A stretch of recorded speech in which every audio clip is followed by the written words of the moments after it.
Pero en 1942 Brasil entra en la guerra, sorpresivamente del lado de los aliados. La red de espionaje es sometida a una dura persecución que la obliga a reorganizarse en la clandestinidad. Los propios policías brasileños entrenados por la Gestapo ahora se dedican a buscar y encarcelar a los nazis en Río de Janeiro, Sao Paulo y el sur de Brasil. En el primer semestre del 42, los espías fueron rápidamente identificados. Eso demuestra cómo la policía, de cierta forma, los seguía. También tenemos la documentación que demuestra cómo la policía les seguía los pasos a esas personas sin reprimirlos necesariamente. Después del 42, la represión fue intensa.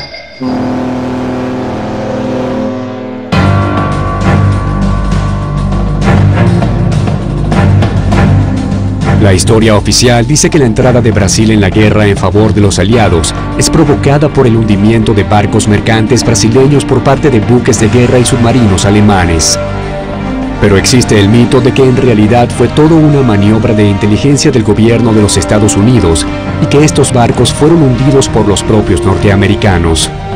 Porque era tal la relación de amistad, las buenas relaciones internacionales entre Alemania y Brasil, que la mayoría no cree que Alemania haya tenido interés de hundir los navíos. Creen que fueron hundidos por Estados Unidos y culparon a Alemania. Por esto creo que es importante e interesante que aparezca ese mito en su memoria colectiva.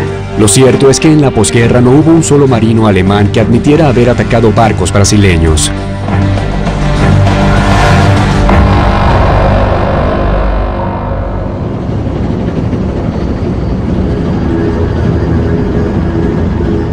Otro dato a tener en cuenta es que, no bien rompe relaciones con el eje, Brasil es inmediatamente favorecido por Estados Unidos mediante una política de créditos blandos y actualización de armamentos.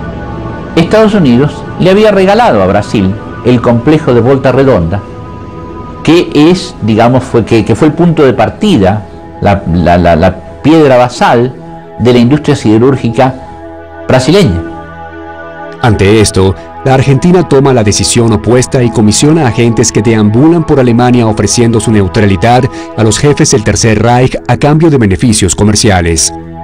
Porque ya la población argentina estaba cada vez más en contra del gobierno de los Estados Unidos, que se veía claramente estaba boicoteando a la Argentina y le estaba haciendo daño a la economía argentina. Estados Unidos responde y deja de vender combustible a la Argentina. Digamos, los norteamericanos habían prohibido que a la Argentina se le venda, por ejemplo, todo tipo de combustible. Y la Argentina estaba muy lejos de autoabastecerse en materia de hidrocarburos. Así que el hecho de que se le negara la importación de petróleo y la importación de carbón, significó que las locomotoras argentinas comenzaron a ser propulsadas por leña. Pero llegó un momento en que se acabó la leña y entonces hubo que empezar a quemar maíz en las locomotoras. Para los ingleses, esto significa no poder comprar el alimento que necesitan en tiempos de guerra, y es entonces cuando Inglaterra insta a la Argentina a unirse a los aliados. El boicot norteamericano se acrecentó, pero la medida en que podía acrecentarse estaba limitada porque los británicos no podían aceptar que disminuyera la cantidad de alimentos que se exportaba desde la Argentina, sin los cuales ellos no podían terminar de cerrar sus cuentas alimenticias. Pero, ¿qué decisión toma la Argentina? ¿Cómo operaba desde el país austral la red de espionaje nazi más grande en Latinoamérica?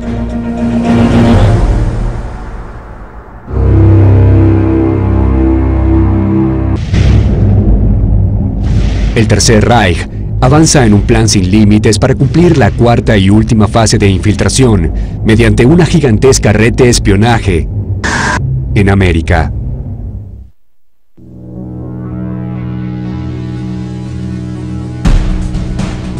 En Argentina se afianza la red de espionaje más grande de Latinoamérica, la Red Bolívar. Werner Kennecke, Hans Harnisch y Wolf Franzok son los primeros nombres de esta organización cuyo poder y alcance nunca fue del todo esclarecido.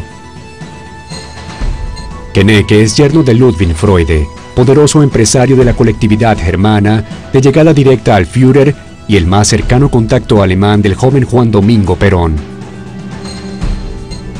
A Knecke se le asigna el proyecto de instalar un radiotransmisor secreto para poder enviar información a Berlín. Franzoc, por su parte, se encarga del enlace radial de la aviación militar y además se le ordena diseñar y montar la denominada Red Bolívar, un sofisticado conjunto de transmisores secretos apoyados por la ORGA-T, organización técnica, y distribuidos por todo el territorio. La Red Bolívar resulta una de las organizaciones de espionaje nazi de mayor éxito de la Segunda Guerra. Solo en la Argentina, posee una flota de automóviles, transmisores portátiles, casas seguras y unas 10 chacras transmisoras. En aquella época, lo más elaborado, lo más avanzado tecnológicamente era la emisión de radio. Solo que, por otra parte, también era la más complicada, pues no era como hoy con aparatos pequeños que se pierden en el cuerpo de las personas. No, los radios eran grandes, necesitaban antenas, así que eso les exigía mucho más para poder esconderlos y también el que la persona lo supiera operar, de tener los códigos, de conocer algunas técnicas, de estar mejor entrenado. En Brasil se registra la presencia de las redes de espionaje de Salomon Janos, Niels Christian Christensen y Gustav Engels. Esta última, íntimamente relacionada con la Red Bolívar de la Argentina y otras agrupaciones que operan en Chile.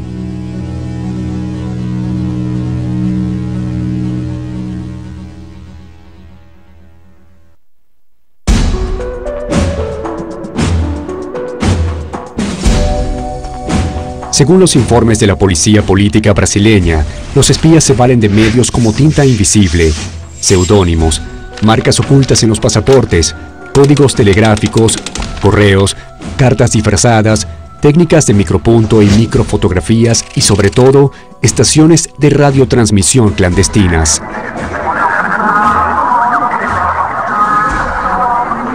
Y las informaciones no llegaban directo, ni siquiera cuando eran enviadas vía radio podían llegar directo, porque también estaban las interferencias de los ingleses y los estadounidenses. También sabían exactamente lo que debían buscar y controlar en ese sentido. Entonces muchas veces las informaciones primero pasaban por América del Sur para poder llegar a Alemania. Entonces a veces salían de Brasil para Argentina para desde allí seguir por otro medio. A veces salían por carta de Brasil para Argentina para de allí lograr ser emitidas vía radio.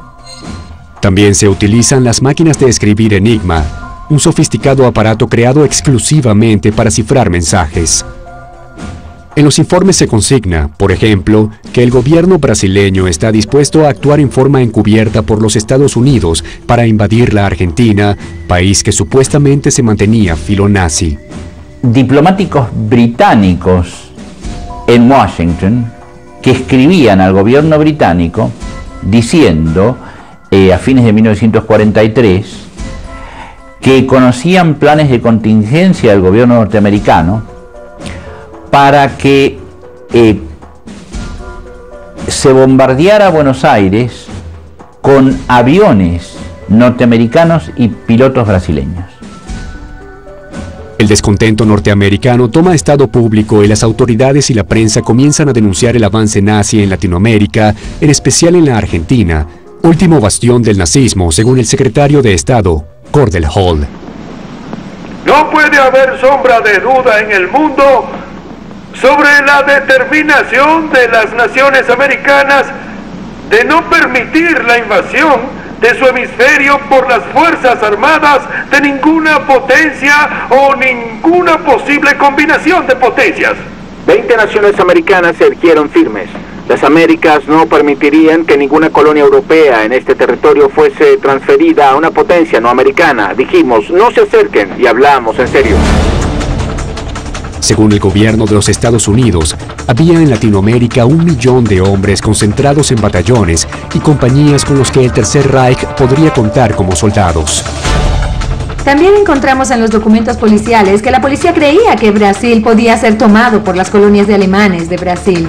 Tal vez los colonos agricultores allá en Río Grande do Sul ni siquiera imaginasen eso, pero las policías de Río de Janeiro, de Sao Paulo y de Porto Alegre creían que la entrada de Hitler a Brasil sería por las colonias alemanas. Para febrero de 1944, el presidente norteamericano Franklin Delano Roosevelt aprueba la entrega de armas a Brasil y la presión económica a la República Argentina. Ordena el desplazamiento de parte de la flota estadounidense a la zona del Río de la Plata, preparando un plan de invasión al territorio argentino.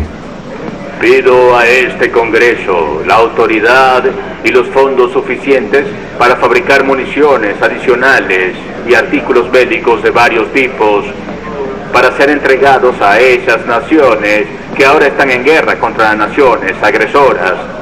Nuestro papel más útil e inmediato es actuar como arsenal para ellas, igual que para nosotros mismos. Debemos enviar en creciente número jeeps, aviones, tanques, armas. Ese es nuestro propósito y nuestro compromiso.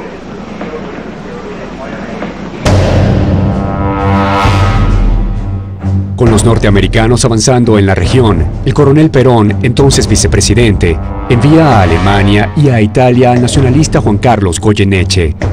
Su misión es ofrecer la neutralidad de Argentina a cambio de tecnología y armamento. Goyeneche llega a Alemania y consigue su ansiada entrevista con el jefe de las SS, Heinrich Himmler, y con el ministro de Relaciones Exteriores, von Ribbentrop.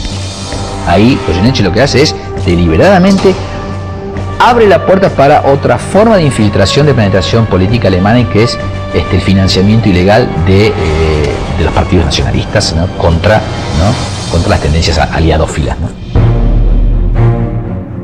Goyeneche tiene una buena recepción. Sin embargo, la guerra ha comenzado a complicarse para Alemania, que ya no da abasto en sus frentes de batalla.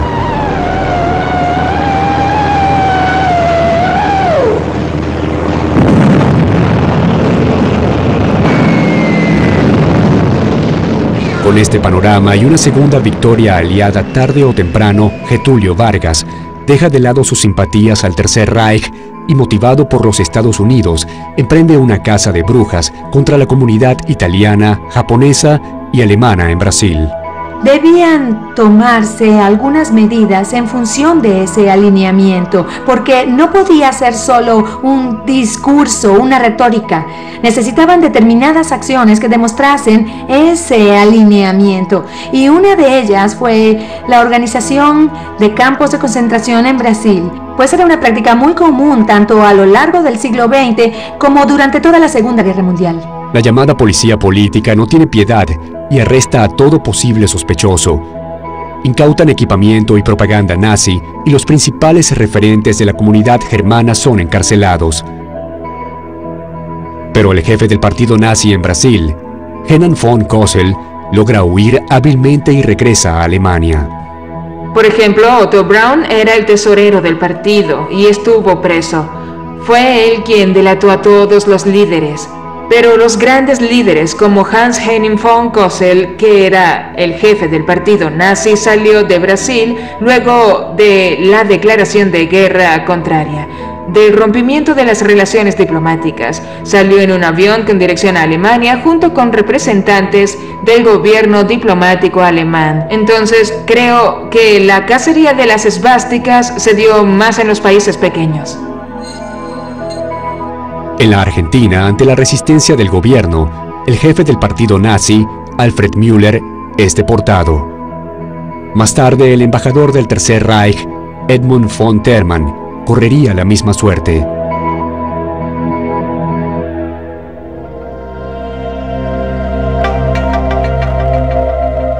Finalmente, el Tercer Reich cae en todos sus frentes. Adolf Hitler se suicida, al igual que Joseph Goebbels. Sin embargo, otros líderes del nazismo logran escapar y buscan refugio en los países latinoamericanos, donde sembraron durante una década el nacionalsocialismo.